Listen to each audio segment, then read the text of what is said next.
maminaw sa iyang pulo. Gusto?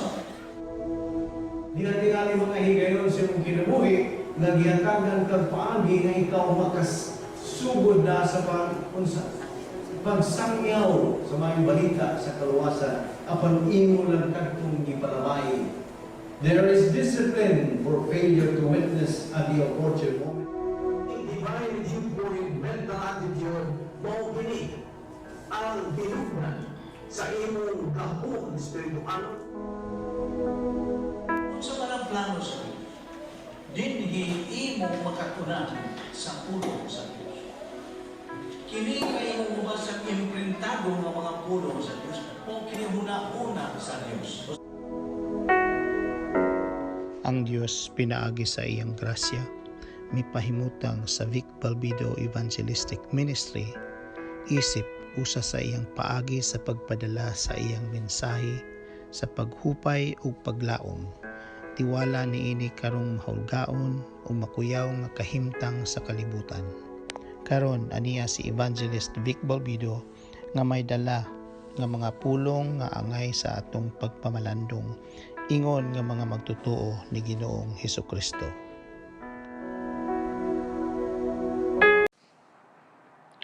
The Word of God is alive and powerful, sharper than any two-edged sword, piercing even to the dividing asunder of soul and spirit, and of the joints and marrow, and is a critical thoughts and intents of the heart. All Scripture is God-breathed and is profitable for doctrine, for reproof, for correction, for instruction in righteousness, that the man of God may be mature, thoroughly equipped unto all good works. Study to show thyself approved unto God, a workman that needeth not to be ashamed, rightly dividing the word of truth. Before we begin our Bible study, if you are a believer in the Lord Jesus Christ, be sure you have named your sins privately to God the Father.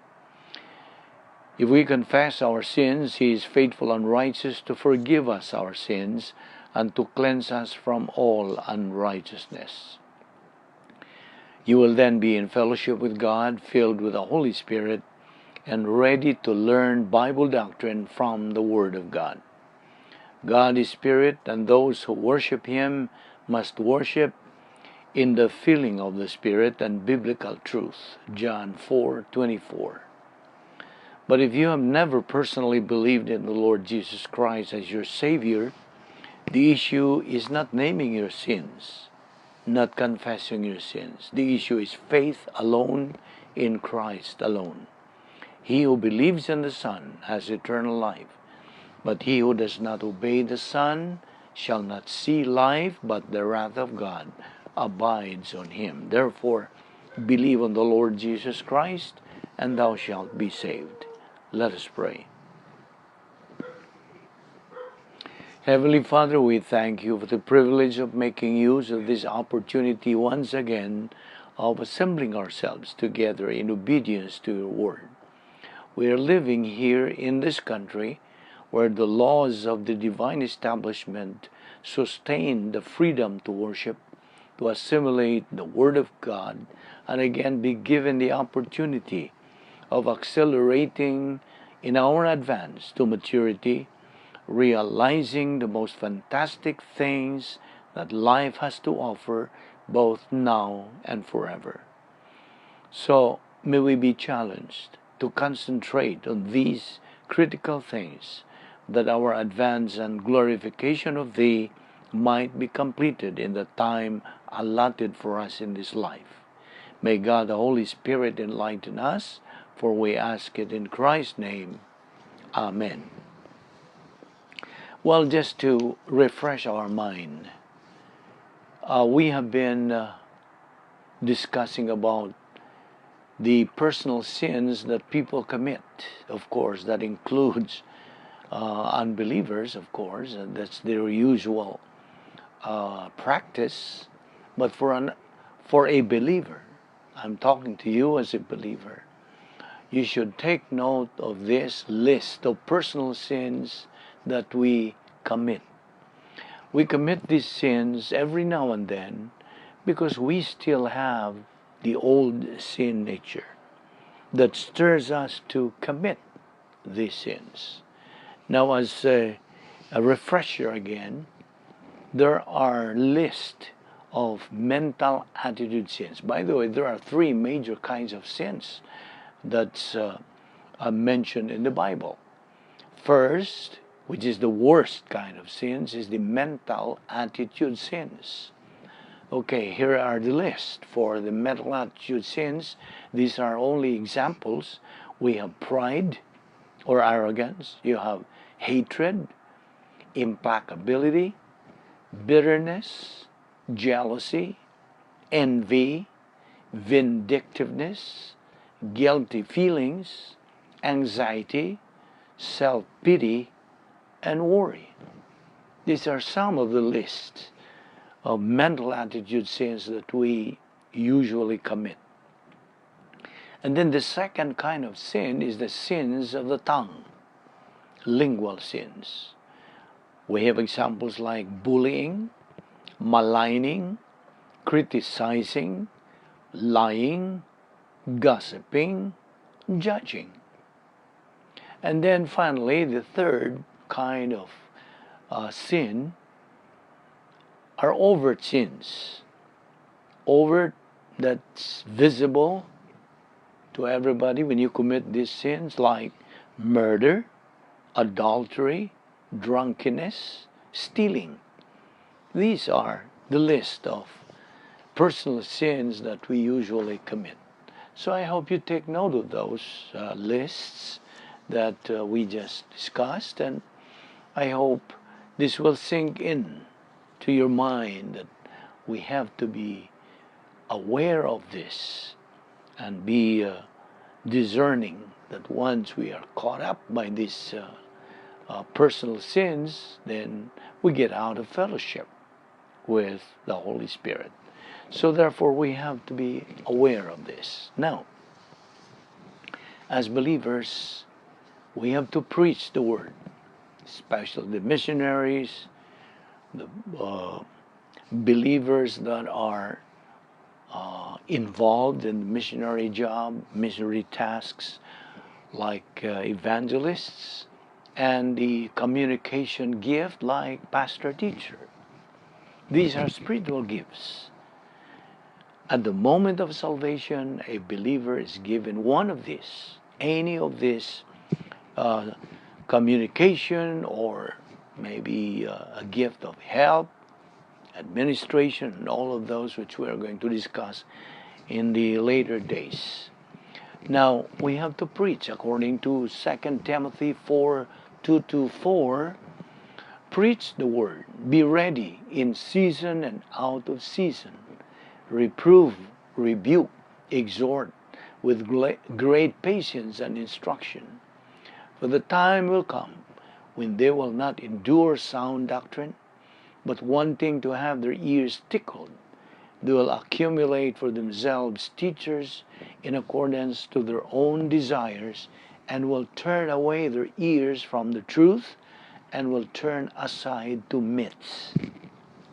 Now we have to be aware that we live in a day where biblical truth is considered hate speech, even among those who profess Christ, among Christians. It is loving to tell the truth.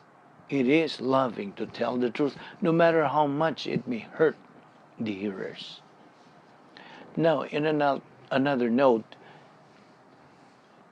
dispensationally speaking, in what age are we living right now, if I may ask you?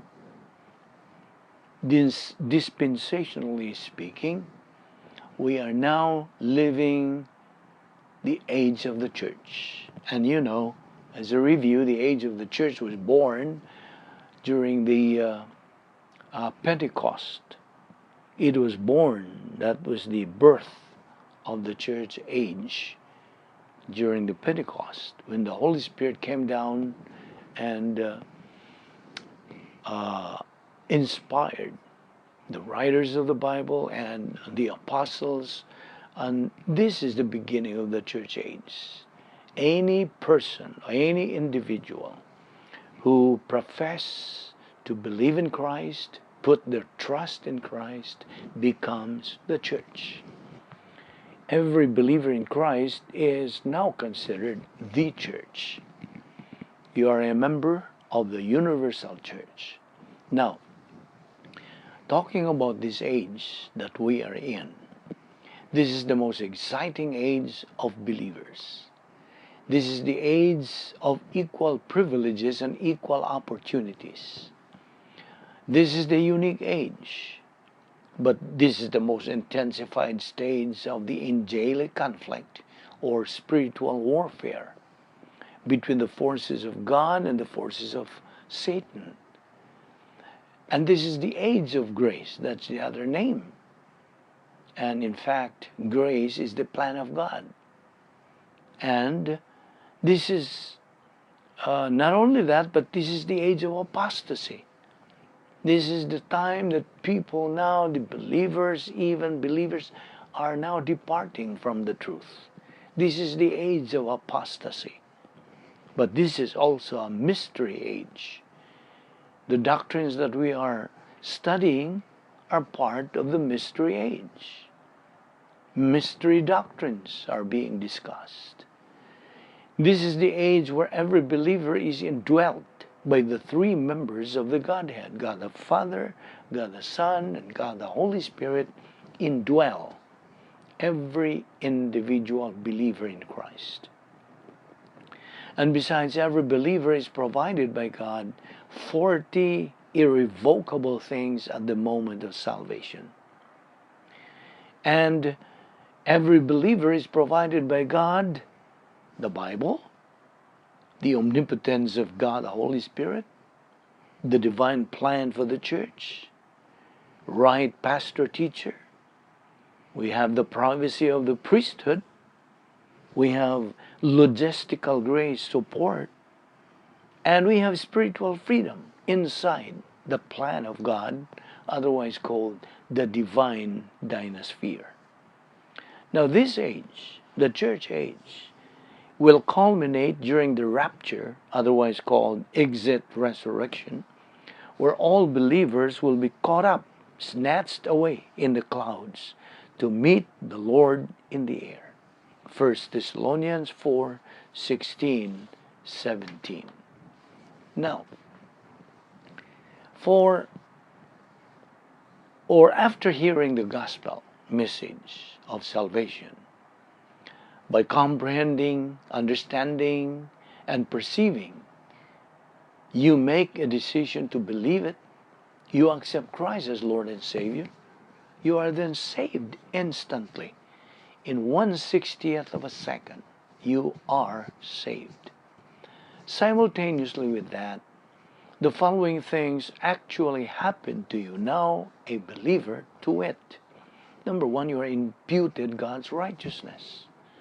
God, in His power, gives you or imputes you His righteousness. You are being clothed with His righteousness. That's at the instant of faith in Christ. Number two, you automatically became a member of the royal family of God. Number three, you are imputed eternal life. You remember John 3:36? He who believes in the Son has life. He who does not believe in the Son does not have life, but the wrath of God abides on him. John 3:16, for God so loved the world that He gave His only begotten Son, that whosoever believeth in Him shall not perish, but have what? Eternal life. That's number three. Number four, your name is written into the Lamb's book of life, never to be blotted out again. Your name is written there. All in all, you are given 70 things wrapped up in one word, soteria. Soteria means salvation. Another note on this about people making decisions. Of course, we make decisions every now and then and every moment of our life. because life is decision making. Okay? Now people make decisions based on what they value. If they value the Word of God and base their decisions on it, they sure make them right. But sad to note that most people base their decisions on the wrong things in life, and thus they surely make bad and wrong decisions which make them miserable. These bad and wrong decisions they make do not provide the capacity for life.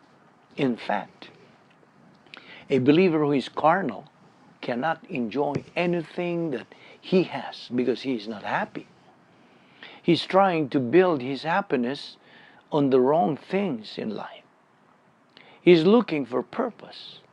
He's looking for peace, looking for gold, looking for productivity. He's looking for happiness. He's looking for stability in life. He's looking on all the wrong places for the happiness and the purpose and the fulfillment in life. And it's never found in carnality. Never. Why? Because a carnal believer is spiritually blind. He is out of fellowship with God. Same thing with the unbeliever. The first prerequisite in regeneration, and that's a byproduct of faith in Christ, being born again into the family of God. And the second prerequisite is the function of the faith rest life. The key, therefore, is to have the right value system. Now, if as a nation we have the value system in this country that we had, which our founding fathers had, today we have a very different nation. What a slap in the face to the people of this country, for example, that we have such a widespread basis of criminal activity in this country. And who is responsible for this? The answer is the failure of the Christian church. And the failure of the Christian church can be laid at the doorstep of the leadership in the Christian church. And who is that? Pastors. Pastors who have failed to study and teach the Word of God and execute their ministry as it is defined and described by God in His Word, and that has to do primarily with the study and teaching of the Word of God. Of course, with the exception of those who are really plugged into doctrine, these pastors are doing their job. But majority of the pastors fail to study and teach the Word of God. Ever learning, never able to come to a knowledge of the truth. Well, you may think people can learn without getting truth. Now get this. The very objective of education is to find truth. Whether you are studying chemistry or physics or biology or astronomy or oceanography or geography or Greek or Latin or theology or English grammar, we have gone a long way downhill in this country away from the Word of God. That, I think, is not news to many of you.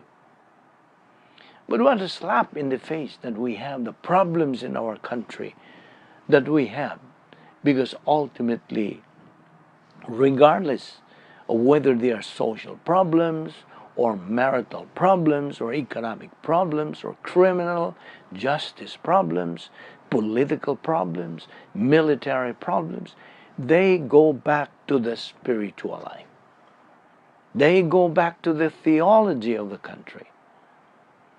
You see, individuals rise and fall because of their attitude toward the Lord Jesus Christ, their attitude toward the Word of God, and their attitude toward the nation of Israel.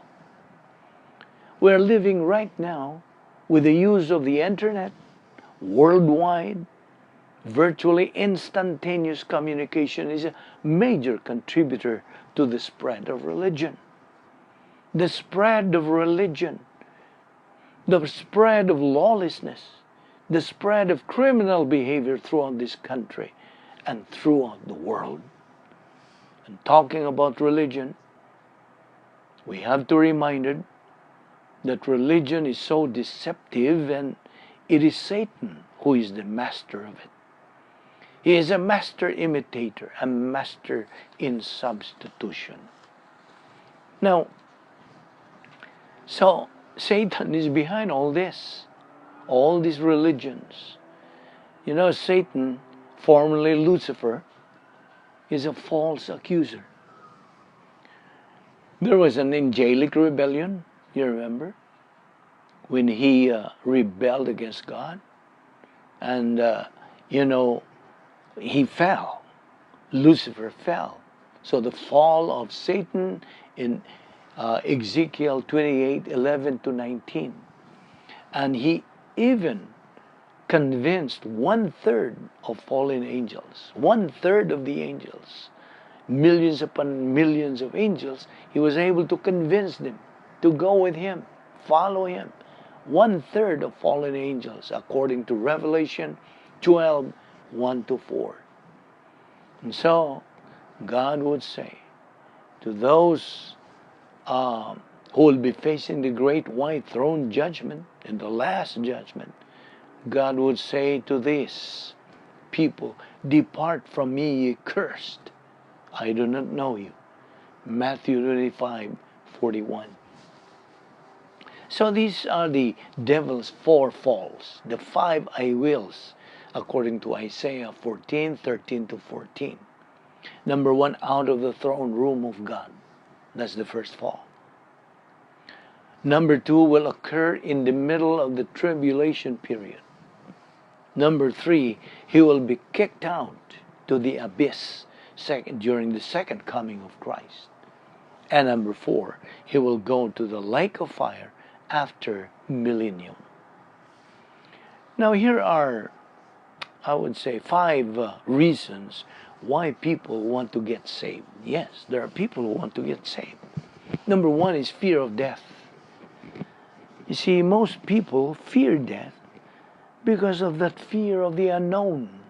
What does that mean?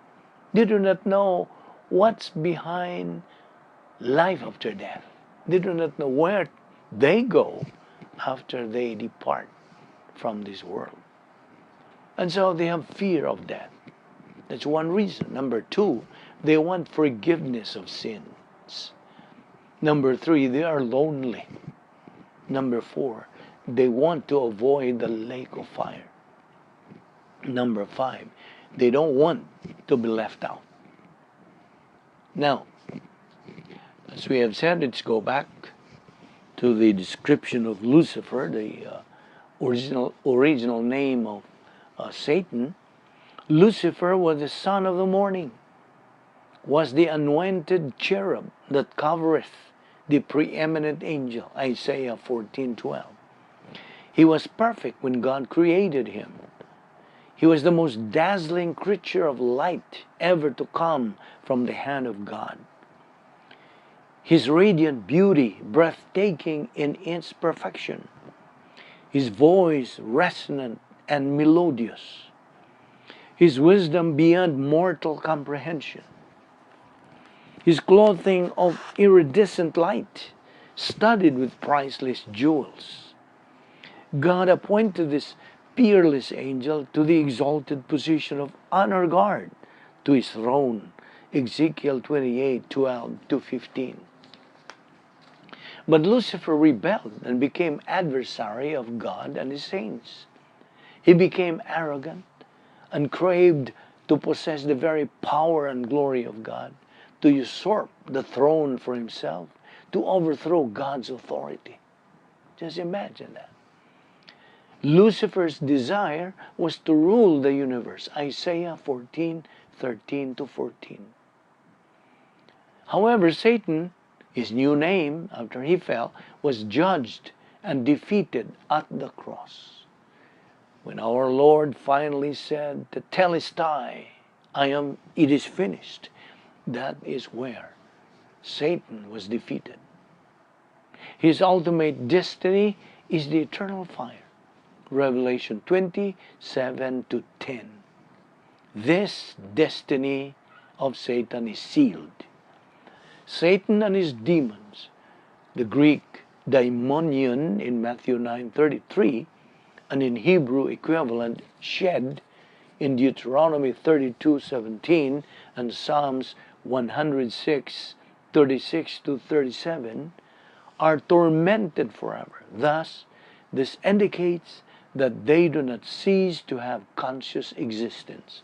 Matthew 25:41. He is destined to the lake of fire. What is the lake of fire?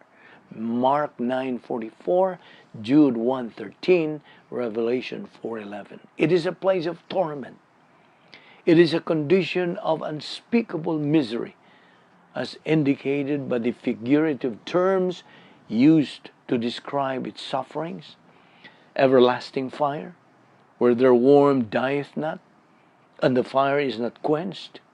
Blackness of darkness, and the smoke of their torment ascendeth up forever and ever, and they have no rest day nor night. In this time in which we live, there emerge a vast number of false teachers roaming around the world propagating cosmic evangelism. They are the modern-day disciples of Satan. 2 Corinthians 11:13-14, chapter 11, 3-4. Now, what is Satan's goal? Satan's goal is to deceive and blind to the truth as many members of the human race as he can. His goal for unbelievers? To prevent them from hearing the gospel, thus not believing in Jesus Christ. His goal for believers? To prevent them from studying and learning God's Word, thus not grow spiritually and become loser believers. Now, you want success in life as a believer? Success in life is simple and easy. That is, if somebody wants the truth. You see, success in life is a bumpy road, resistant and impossible for somebody who doesn't want the truth. It's easy for an unbeliever to find eternal relationship with God through faith in Christ, if he wants it. But it can go on 359 other degrees of the compass to mass on confusion in life. Success for the believer in Jesus Christ is simple, if the believer wants it. All he has to do is want the truth of the Word of God. Now, by the way, this is Solomon's prayer as you try to read 2 Chronicles chapter 7, verse 1. So again, this is the time we have to continue assimilating the Word of God. Okay, as we continue discussing about salvation, the doctrine of soteriology, the Word of God says in John 3:36, as I always read this, he who believes in the Son, the Lord Jesus Christ, has eternal life. But he who does not believe the Son shall not see life, but the wrath of God abides on him. John 3:3 and John 3:7, unless a man be born again, he cannot see the kingdom of God. Here is an interesting illustration of salvation made by the Lord Jesus Christ. The Exodus generation, people of Israel, on their way from Egypt to the promised land, were bitten by snakes. They were suffering and dying. So Moses, their leader, lifted up a serpent made of brass. Moses said, if you look at that serpent, you will be saved and you will be healed.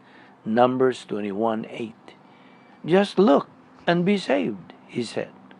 Now think of it. That was all that they needed to do, to look. It's true, thousands of them did, and they were saved. But there were also thousands of them who did not. They thought that it was too simple or easy believism. And that is the way some people may think about the gospel of the Lord Jesus Christ today. You think about the cross and the resurrection, and you say it's too simple. It can't possibly be true. It's too easy. They call it easy believism. You see, man has no excuse. He might say, I did not know God because nobody ever told me. That's why I should not be sent to the lake of fire. Well, let this person who says that read the book of Romans chapter 1, verses 18 to 20. Verse 18 says, the wrath of God is being revealed from heaven against all the godlessness and wickedness of men who suppress the truth by their wickedness. Verse 19, since what may be known about God is plain to them because God has made it plain to them. Verse 20, for since the creation of the world, God's invisible qualities, His eternal power and divine nature, have been clearly seen, being understood from what has been made, so that men are without excuse. Underline those words. Men are without excuse. Heathens are heathens. Not because they don't know that God exists, they just reject. You see, an atheist, from the Greek word atheos, says that there is no God. To claim that is a lie. On the other hand, an agnostic, from the Greek word agnosis, says, I don't know there is a God. Likewise, to claim that is a lie. Actually, there is no such thing as atheist or agnostic. Psalm 19:1 says, the heavens declare the glory of God, and these so-called atheists and agnostics cannot deny that. In fact, the existence of God is the source of the entire universe and everything in it. So, we can say that everybody has knowledge of God. Truthfully, a person who denies the existence of God and thus rejects the gospel is actually making God a liar. And that is plain blasphemy. Besides, he who rejects the Lord Jesus Christ as Savior is committing the unpardonable sin. Read Matthew 12:31 to 32. You see, rejection of Christ as Savior is a maladjustment to the justice of God. A person who rejects Christ as Savior is resisting God's will. A person who rejects Christ as Savior is his own worst enemy. Unbelievers are eternal losers. Christ himself said, it's better off for an unbeliever to have never been born. You see, all rejections of truth is arrogance. The worst conceivable way to die is to die as an unbeliever. The only way to be saved is through faith alone in the Lord Jesus Christ alone. Our Lord said in John 14:6, I am the way, the truth, and the life. No one comes to the Father but by me. Now, may I ask you, what are the wrong ways to be saved? Well, to name a few of these wrong ways, here they are. Join a church, be baptized, live a good life.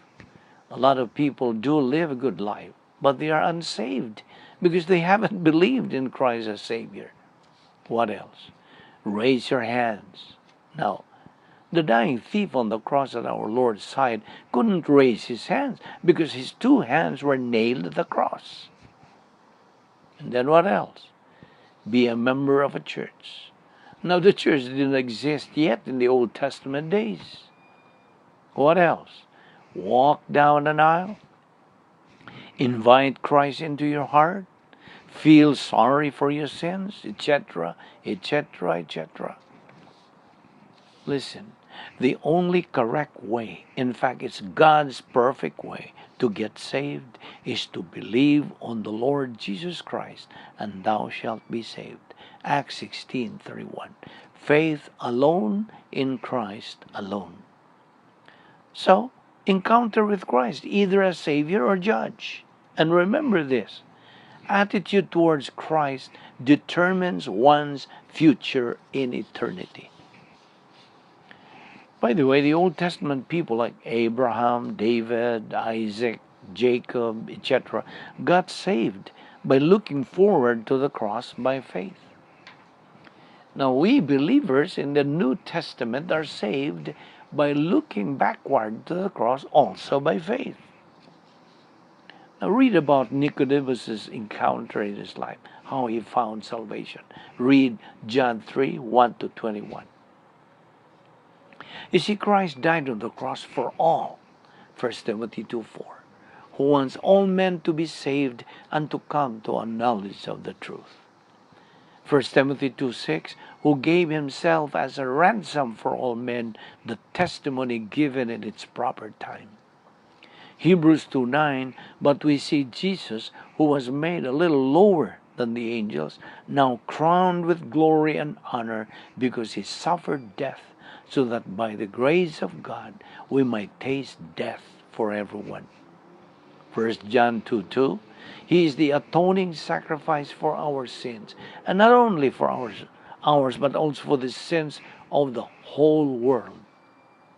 2 Corinthians 5:14-15, verse 14 says, for Christ's love compels us, because we are convinced that one died for all, and therefore all died.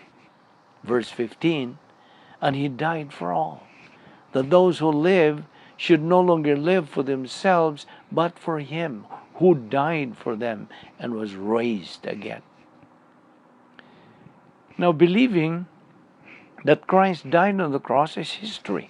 Everybody believes that. Believing that Christ died on the cross is history. But believing that Christ died on the cross for you, that is salvation. You see, man has to be condemned first before he is to be saved. Now, here is the formula that makes man in a condemned condition. Adam's original sin plus old sin nature equals spiritual death. Now, by the way, spiritual death here means total separation from God. There is no such thing as spirit being dead.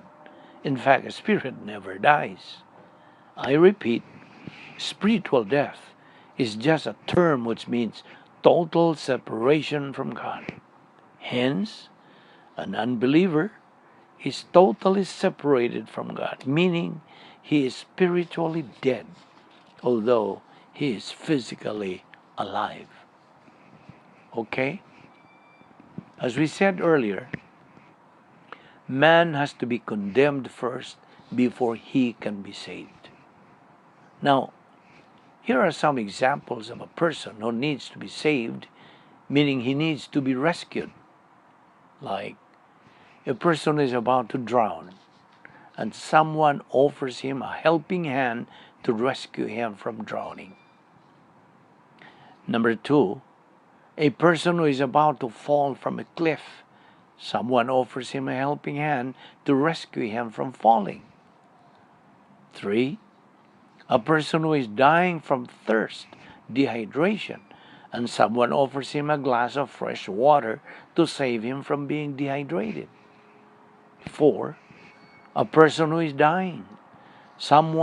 A doctor offers him some medicine to take in order to save him from dying.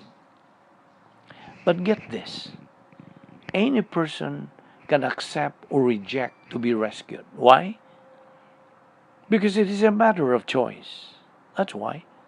Man has free will, volition. A person who rejects Christ as Savior is only called a natural man, or dichotomous, which means he only has a body and a soul. But a person who believes in Christ as Savior is called a spiritual man, or trichotomous, which means he has a body, a soul, and a human spirit. Question: how did you get into your human family? Is it not by birth? Another question, how did you get into the family of God? Also by birth. And that's being born again. Regeneration. Principle. He who is born twice only dies once. But he who is born only once dies twice. You know, there are two kinds of energy, namely potential energy and kinetic energy. What is potential energy? Potential energy means the energy that has not done anything yet. It's potential. But kinetic energy means the reality of it has done something. Here is its analogy on this. The gospel, potentially all people can or potential be saved, or all people are savable. Eternal life is the reality. That is kinetic. By the way, every member of the human race has the responsibility to listen and to believe in the gospel. 1 Timothy 2:4, Acts 16:31, John 6:28 to 29, Ephesians 1:13. Christ is the only way to heaven. All other roads are detours to doom. The Bible informs us of the following. All are sinners. Romans 3:23 says, all have sinned and come short of the glory of God. Number 2, all without exception are guilty. Romans 3:19. Number 3, all stand condemned before God. John 3:18 and 36. Number 4, all are under the penalty of spiritual death, eternal separation from God. Ephesians 2:5. Number 5, all are helpless to wipe out their own guilt. Romans 3:20. And number 6, for all have sinned and come short of the glory of God. Romans 3:23. So therefore, is there any good reason why you, unbeliever, cannot trust in Jesus Christ as Lord and Savior right now? Remember, for the wages of sin, rejection of Christ as Savior, is death. That's second death. But the gift of God is eternal life through Jesus Christ our Lord. You see, man through the ages has tried to bridge the gap in many ways, such as man's good works, religion, philosophy, and morality, all without success. There is only one remedy to this problem of separation, and that is the cross. Yes, the Lord Jesus Christ is the only answer to this problem of separation. When the Lord Jesus Christ died on the cross, He paid the penalty for our sin and bridged the gap from God to man. For there is one God and one mediator between God and men, the man Christ Jesus, who gave Himself as a ransom for all men. 1 Timothy 2:5 and 6. Acts 4:12 also says, neither is there salvation in any other, for there is none other name under heaven given among men whereby we must be saved. With your heads bowed and with your eyes closed, we dedicate the closing moments of our worship service to those of you who are here without the Lord Jesus Christ. The scripture declares God so loved the world that He gave His only begotten, uniquely born Son, that everyone believing in Him may not perish, but have everlasting life. For God sent not His Son into the world to condemn the world, but that the world through Him might be saved. He that believeth on Him is not condemned, but he that believeth not is condemned already, because he has not believed in the name of the only begotten Son of God. The Lord Jesus Christ had you personally in mind when He went to the cross. He personally died for your sins, and took your place in order that you might become the heir, the possessor of eternal life. And therefore, as you sit here with your eyes closed to assure you of privacy, you have the option and the opportunity right now of making the greatest decision of life, the decision to believe in Jesus Christ. Your eternal future hangs on the balance.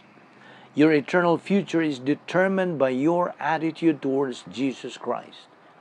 The issue in salvation is not sin. The issue is Christ. What think ye of Christ? Because Christ died for the sins of the entire human race. Under the biblical law of double jeopardy, man can never be tried twice for the same crime. And since Christ died for your sins once, the barrier therefore is removed between man and God, and man can never be held accountable for his sins again before God. Now, the unbeliever is free to reject Christ as Savior. But if he rejects Christ as Savior, then he accepts Christ as Judge. Every member of the human race is going to encounter Jesus Christ one way or the other. He's either going to encounter Jesus Christ as Savior by believing in Him, or else he's going to encounter Jesus Christ as Judge at the great white throne judgment by his rejection of Christ as Savior.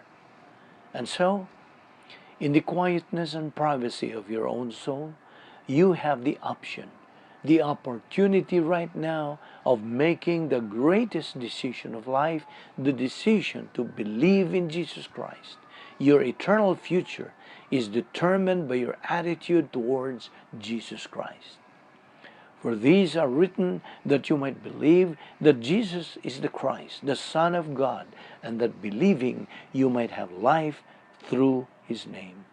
Eternal life is yours to have at the moment you choose to believe in Jesus Christ. Therefore, believe on the Lord Jesus Christ, and thou shalt be saved. Let us pray. Heavenly Father, we thank you for your word. We thank you for that great salvation you have offered us, you have given us. Thank you, O Lord, for all of these things. May God, the Holy Spirit, enlighten and challenge us, all these things we have taken up. May you bring us once again to this Bible study so we can learn more about you. And we pray that you will give us the desire and willingness to continue in our spiritual life until we attain that stage of capacity for life to please you and to glorify you. We love you, we adore you, we worship you, we praise you, we honor you, and we glorify you. This we ask in Jesus' name, our only Savior. Amen.